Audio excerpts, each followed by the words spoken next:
হুঁশিয়ারি দিলেন হরমুজ প্রণালী কোনোভাবেই খোলা হবে না, একেবারে স্পষ্ট হুঁশিয়ারি দিলেন মোজতাবা খামেনি এবং কোনোভাবেই খোলা হবে না হরমুজ প্রণালী। আমেরিকা ইসরায়েলের উপর চাপ বাড়ানোই উদ্দেশ্য। খারাপ ড্রোন হামলা কি করে হচ্ছে দেখতে পাচ্ছ ভিডিওটা। মানে যুদ্ধ হলে সবারই ক্ষতি, এটা বোঝা দরকার। এটা প্রত্যেকটা দেশের ক্ষতি, লাভ ছাড়া নেই, ক্ষতি ছাড়া লাভ নেই। এখানে দেখতে পাচ্ছ ইরানের উপর ড্রোন হামলা চলছে এখানে। আর এখানে আমাদের অতনুদা কি বলছে একটু মন দিয়ে শোনো। খোলা আদৌ হবে কিনা এখন সেটা একেবারেই পুরোপুরি অনিশ্চিত হয়ে গেল এই ইরানের নতুন সুপ্রিম লিডার মোজতাবা খামেনির এই স্টেটমেন্টের পর। মোজতাবা খামেনির স্টেটমেন্ট হচ্ছে যে হরমুজ প্রণালী এখন কোনোভাবেই খোলা হবে না। এই মোজতাবা খামেনি, আয়াতুল্লাহ খামেনি গত 28শে ফেব্রুয়ারি তার মৃত্যুর পর তারপরে ইরান তার ছেলে মোজতাবা খামেনিকে সুপ্রিম লিডার হিসাবে ঘোষণা করে। মোজতাবা খামেনির স্টেটমেন্ট যেটা আজকে সামনে এসছে যে হরমুজ প্রণালীর কি হবে, তার কারণ হচ্ছে এই হরমুজ প্রণালী দিয়ে সমস্ত জাহাজ চলাচল, যেটা তৈলবাহী জাহাজ চলাচল করে, সেখানে চীন এবং রাশিয়া ছাড়া কারোর জাহাজ চলাচলের কোনো অনুমতি ইরান সেখানে দেয়নি এবং ইরানের অনুমতি ছাড়া ওই হরমুজ প্রণালী দিয়ে জাহাজ চলাচল করা প্রায় অসম্ভব।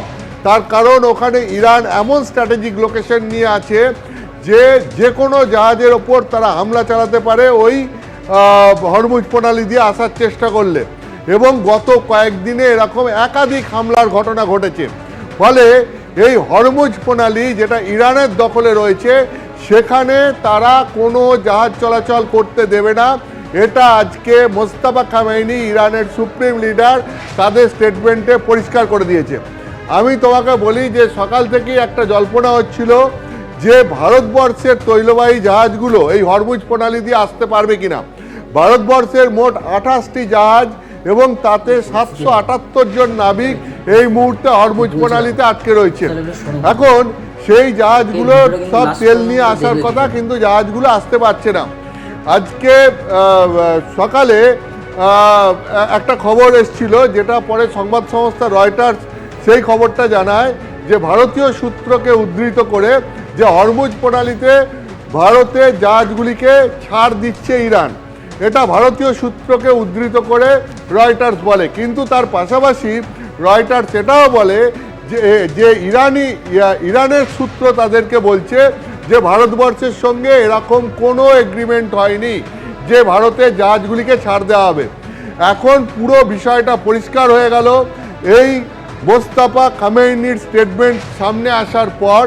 ইরানের সুপ্রিম লিডার তিনি পরিষ্কার করে দিলেন যে আমেরিকার ওপর চাপ বাড়াতে তারা হরমুজ প্রণালী দিয়ে জাহাজ চলাচলের কোনো অনুমতি কাউকে দিচ্ছে না।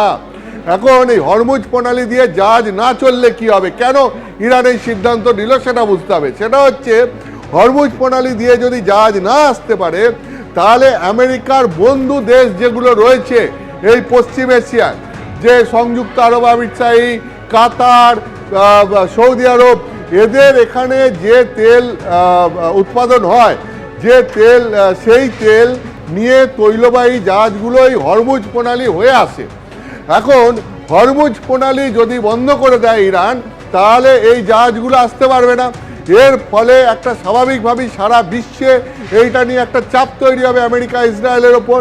এবং শুধু তাই নয়, আমেরিকার বন্ধু দেশগুলো এর ফলে চাপে পড়ে যাচ্ছে এই কারণ এদের এখানে যে তৈল শোধনাগারগুলো রয়েছে সেখানে তেল উৎপাদনের পর সেই তেল জাহাজে লোড করে যদি বের করে না নিয়ে যাওয়া যায় তাহলে পরে প্রচুর তেল জমে যাবে। এক, দুই হচ্ছে গিয়ে এই তেল মজুত করারও যে ভান্ডার সেটারও একটা সীমাবদ্ধতা আছে। ফলে কি হবে, তৈল শোধনাগারগুলো আস্তে আস্তে বন্ধ হতে শুরু করবে। অন্যদিকে তেল প্রচুর মজুত হয়ে যাওয়ায় সেটা নিয়ে একটা সমস্যা তৈরি হবে। ফলে এই তেলের যে তেল নিয়ে আসলে লড়াই, সেই তেলের যে ব্যবসা, সেই ব্যবসাটাই বড় সড় ধাক্কা খেয়ে যাবে। ফলে যে আমেরিকার বন্ধু বন্ধুরা কি বললো, তো এরকম যদি যুদ্ধ হতে থাকে কোনো দেশের জন্য কিন্তু ভালো নয়, মানে খারাপ ছাড়া ভালো নয়। মানে এরকম যুদ্ধ হলে মানুষ মারা যাচ্ছে, কত জিনিস ক্ষতি হচ্ছে, এগুলো দেখতে হবে। এই আজকে এই যুদ্ধের জন্য প্রত্যেকটা দেশে এই তেল গ্যাস মানে সংকটে, মানে কি খুব টান টান। কোনো রাজ্যে বলছে 10 দিন 15 দিন 20 দিন পরেও গ্যাস বুক করতে হবে, এরা গ্যাস পাবে না। তাহলে এরকম যুদ্ধ করা কি দরকার? এরকম যুদ্ধ চলতে থাকে প্রত্যেকটা দেশের জন্যই খারাপ। তো আমাদের দেশের প্রধানমন্ত্রীকে কিছু করতে হবে বা কিছু ভালো ব্যবস্থা নিতে হবে যেন এই যুদ্ধটা থামানোর জন্য। এই যুদ্ধ যদি না থামে মানে তাহলে প্রত্যেকটা দেশ সংকটে পড়বে। আর তোমরা যদি এই ভিডিওটা ভালো লাগে অবশ্যই লাইক কমেন্ট আর চ্যানেলটা অবশ্যই সাবস্ক্রাইব করবো তোমার যদি ভিডিওটা ভালো লাগে। এই পর্যন্ত, আর নেক্সট তোমাদের সাথে দেখা হবে নেক্সট ভিডিওতে। চলো বন্ধুরা, টাটা, বাই বাই।